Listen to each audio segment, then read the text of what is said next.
Hi, I'm Sally Gregory, the Education and Operations Coordinator at the Lancaster County Conservation District. And through this brief video, we'd like to introduce you to some resources that are available through our watershed department as well as our data and analysis department. These are new resources that you might find helpful in the classroom and also just for general background knowledge. It's mainly focused for teachers who are teaching at the high school level as well as middle school. So at this time, I'd just like to briefly share my screen so that I can show you where there are some educational resources on behalf of the Conservation District. Um, so on our website, you'll see there are several tabs at the top. And if you go to the education tab, you can see that we do have a scholarship that's available for graduating high school seniors going on to college, looking at careers in natural resources and agriculture. There's also a tab for all different types of educational resources from lessons to videos and other materials that you can download. And then we have 3 pages that are dedicated to our Envirothon program. The Junior Envirothon is for grades 3 through 6, middle school 7 through 8, and the Senior High Envirothon is 9 through 12.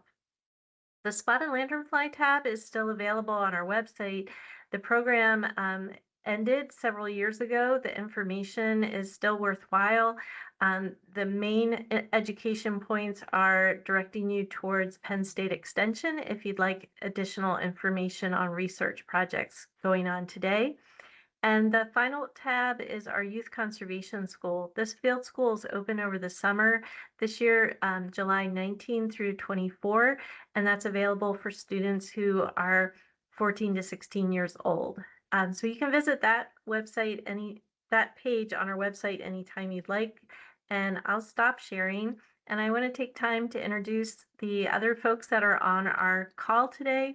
Amanda Goldsmith is the Conservation District Watershed Specialist, and Noelle Cudley is our data coordinator, and she will be sharing a brand new resource that's available called our data dashboard. So at this time, I'd like to introduce Amanda, and she'll be walking us through the Watershed website. Thank you, Sally. I'm excited to highlight all of the resources that we have available on lancasterwatersheds.org. It's linked both on the lancasterconservation.org website, or you can go straight there. So I'll share my screen to get started. So really our goal with the Watersheds website is to be a one-stop shop for you to get information about volunteer opportunities, monitoring data, events, really just a lot of different information. So first, our homepage just has general background information, but one of the first places to start would be watersheds are watersheds. So if you don't even know what creek that you live nearby and you're just starting from that point, start right here under locate your watershed. You can either click on this map or click on this link right here, and it'll direct you to this Google map. When you come on, you'll see a bunch of sub-watersheds right here, and you'll be able to search your address. So I'll search the address of the Farm and Home Center, which is right off Manheim Pike.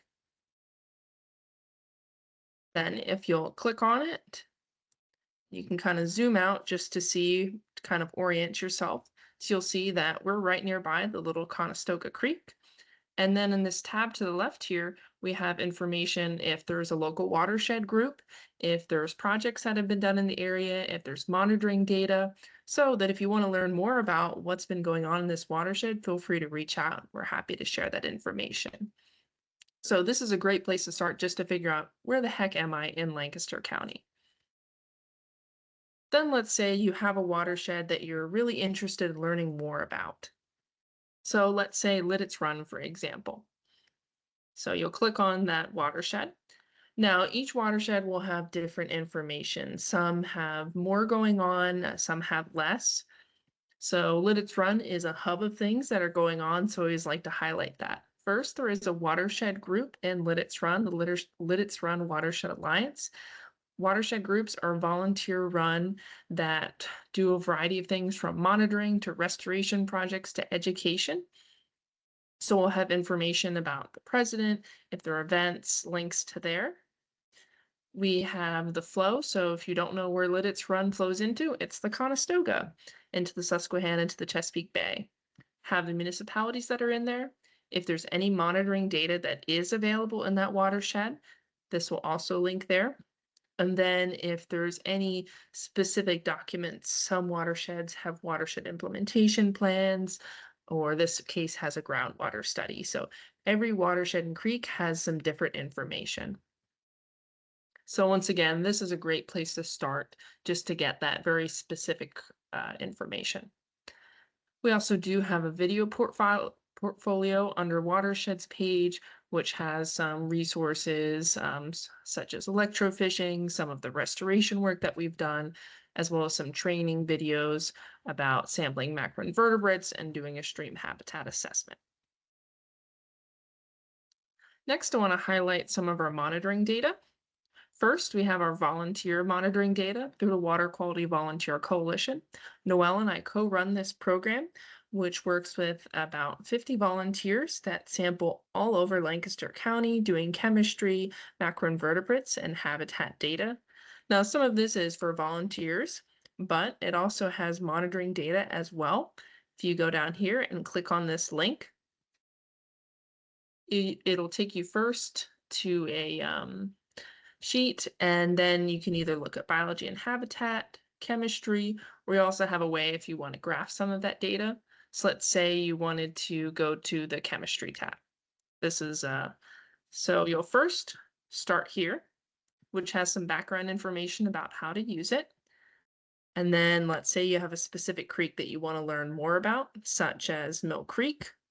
Okay, I found out it'll have site ID there. All right, let's say I want to learn about Mill Creek 121. You'll go over here, and then you can filter through by site, such as, let's say you click on 21, and then it'll just have all the monitoring data for 21, such as stream temperature or dissolved oxygen. Now, we don't have the exact location of these monitoring sites. Some of them are on private property, but if you do have specific questions about a monitoring site, please feel free to reach out. We'll see what other specific details we can find. At least on the page, we have a general map of where these sites are, but we don't dive in, just once again for that privacy reason. Next, I want to highlight our agency data. We also have in-stream monitoring units called SONs, which measure a variety of different parameters such as dissolved oxygen, temperature, and pH every 15 minutes. We currently have 15 installed and working on a 16th. If you scroll through here, we have a map of all of their locations. Similar as well, we don't have the specific location because they are on private property. We do have a video talking about our monitoring program. We also have a way that you can request this data as well.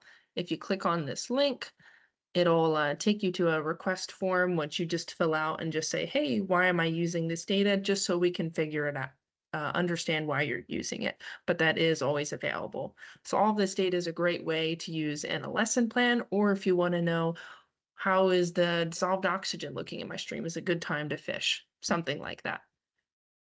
Next we have is our highlights page. If you've heard about all of the funding that's going into Lancaster County and into the Chesapeake Bay and wondering, how is this getting spent? Well, this is one way to highlight that. We have it organized by watershed, so you can learn about some of the stream restoration projects that our department is doing. So you can kind of scroll through here. And we do update this on a regular basis, adding about 2 case studies a year. So this is staying up to date with local projects that are happening every year. We also have one story map available. Another form of data we do electrofishing, which is temporarily shocking the stream with electricity to catch fish and determine the effectiveness of some of our restoration work. So this will take you through a story map if you click on this link. If you've never used a story map before, you just kind of keep scrolling through and it'll share a variety of different information about what the local fishes are of Lancaster County. We also do have some articles to highlight as well, just some ways we've been in the news and media. Next is under our resources page, useful links. Once again, I've highlighted this being a one-stop shop. So this is your place to go to find a variety of different information. Are you wondering about how road salt is affecting our streams? Scroll down here. There it is. Are you worried about flooding risk and you're right nearby a creek? Or are you looking for other forms of monitoring data that we don't have available or other partners? This just has a lot of that information on here for you available. We also have our publications, some of our past presentations under the educational tools. These are available for download if you'd like to print them out and use them, as well as our presentations. We just ask that you do not edit any of these without our prior permission.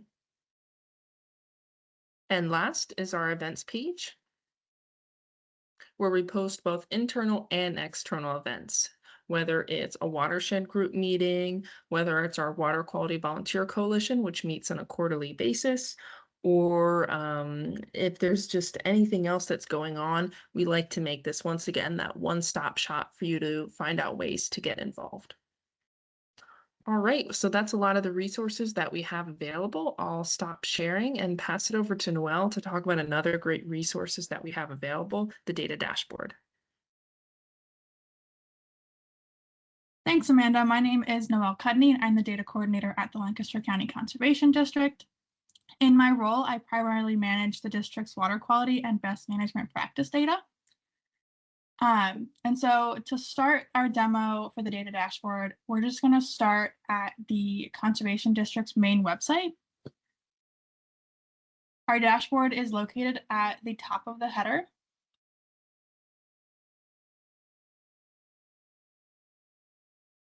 Which will bring you to this landing page.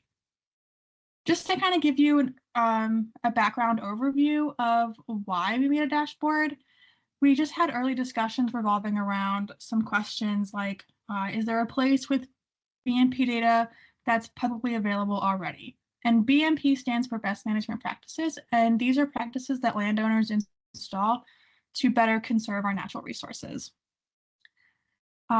Also, is there a map with all the water quality monitoring stations located within the county?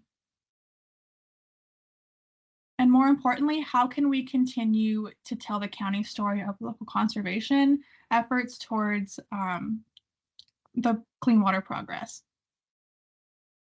And so this dashboard was driven by the Countywide Action Plan, or CAP as we refer to it. It's an initiative that outlines Lancaster's path to reducing nitrogen and phosphorus loads that flow into the Susquehanna River and ultimately into the Chesapeake Bay. So we're hopeful that this dashboard will be a tool for tracking BMP and water quality progress and directly show all of the work that Lancaster County has been doing towards this goal. So to start, we have our dashboard guide, which is just a document that outlines all the different tabs, has our goals for BMPs. You can search any kind of data with whether that be a map layer. So we can just do like municipality, I know is a layer that we use. And then our dashboard widgets and some other resources and contact info. To start, we're going to visit the best management practice dashboard. I definitely encourage users to go to a new tab to experience it full screen. However, you do have the option to look at some descriptions if you're not sure of what BMP type you're looking for or what the functionality of it is. So we'll just go to the full screen. You can see an interactive map displays on the right of your screen. It is divided up by, right now it's divided up by municipalities and sub-watersheds. You can always visit the layer tab to toggle any layers you'd like to see and look at the legend. Over on the mid left, you'll see all the different watersheds you can select. It'll zoom to that watershed that you select, and it'll also display all of the BMP information that is contained within. The BMPs are divided up by barnyard, stormwater, crop, field, and watershed BMPs. And they are cumulative, meaning every year there should be an addition, but it's the total, not just that year. That was how many, it's over the years. The BMP data comes from a database known as Practice Keeper, which is a state-owned database. District staff enter BMPs into that Practice Keeper database. Once a project or plan is complete, those BMPs from Practice Keeper then get stored at the statewide data warehouse, which is a collection of all BMPs from the state. So all of the data displayed is not just from the district, it's from other organizations as well. Users can also export all of, it's just per graph. So if you want to export more data, you have to do each individual graph. But there's a variety of formats for you to export. Next, we're going to go to the stream monitoring dashboard. Again, once you read this little description, highly encourage you to go to the new tab for a full screen view. This is a place where you can view and interact with water quality data from continuous and stream monitoring units that are located throughout the county.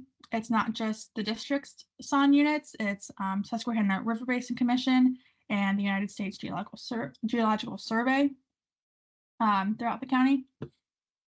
And these units collect a variety of different chemical and water quality parameters, I would say every 15, 30 minutes around the clock. So these are huge data sets that result from that, and they offer a tremendous insight into how well a stream is doing. And since these data sets are often so large, I did monthly averages for each parameter. And to view those parameters, you have to select the selection icon, and you'll see all these different red stream segments. Those are stream segments with a unit located within them. So we can go to the one nearest the Farm and Home Center, which is in Little Conestoga. And you can see the data are displayed either by bar chart or line graph. Users can also export this data as well. So that was the single view. Now, say you want to compare some stream segments. So you just toggle the blue button that says switch to multi-stream.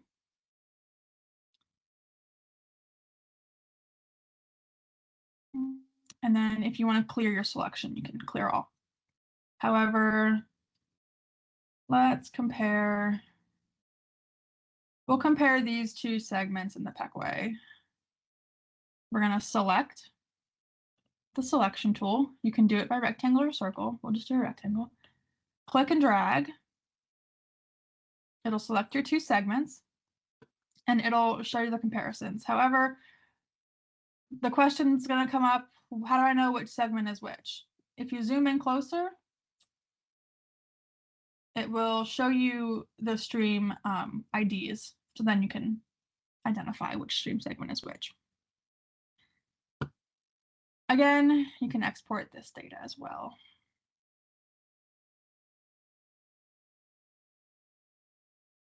Going back to the main dashboard page, another tab that might be useful is to submit a request.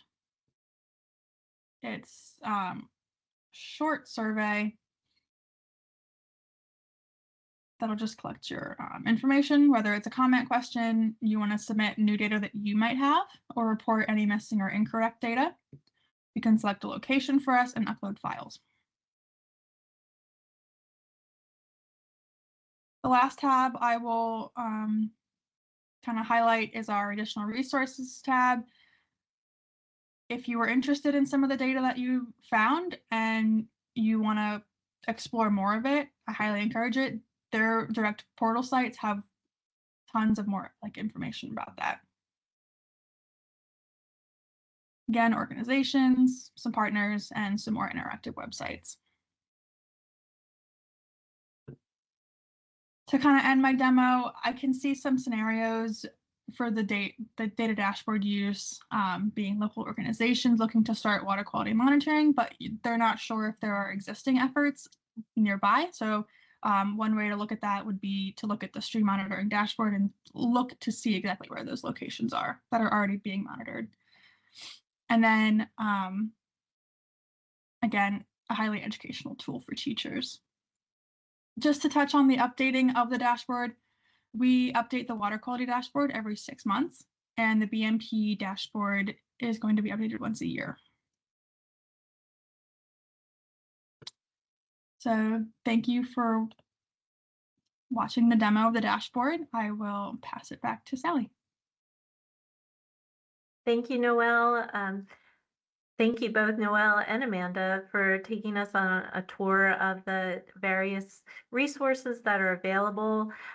Teachers, hopefully you can see that there are so many different ways that you can use the information that, as Noelle was saying, we're hoping to tell the district story, the conservation district story in new ways. And there's also a lot of career opportunities as well. As you look through the resources and you allow students to see some of the information within the data dashboard and so forth, you can see that it's not just one type of job that's available in the fields of conservation. There are so many new skills that are needed in telling that story and using the technology and the advancements that we've had in just the last few years to get information out. We need students in the future who can help collect the information, be out in the field, but also interpret that information so that the general public can understand it, as well as additional research so that we can continue to improve water quality. The website is available to you at any time. We're always here on behalf of the Conservation District to answer additional questions. And if you are looking for something that isn't showing up on our websites, let us know and we can help point you in the right direction. We are a resource for all of you. If you have any questions, you can contact our main office. We're located here at the Farm and Home Center, which we referenced throughout the video. Obviously, you're online to see our website, which is lancasterconservation.org. And there are many other resources on our website from our additional departments that are not in this video directly, but you can visit the agricultural page as well as our erosion and sedimentation information that's available. And with that, we thank you for joining us for this brief video, and we hope that we've provided you with some new information and some new ideas to explore in the year 2026. Thank you.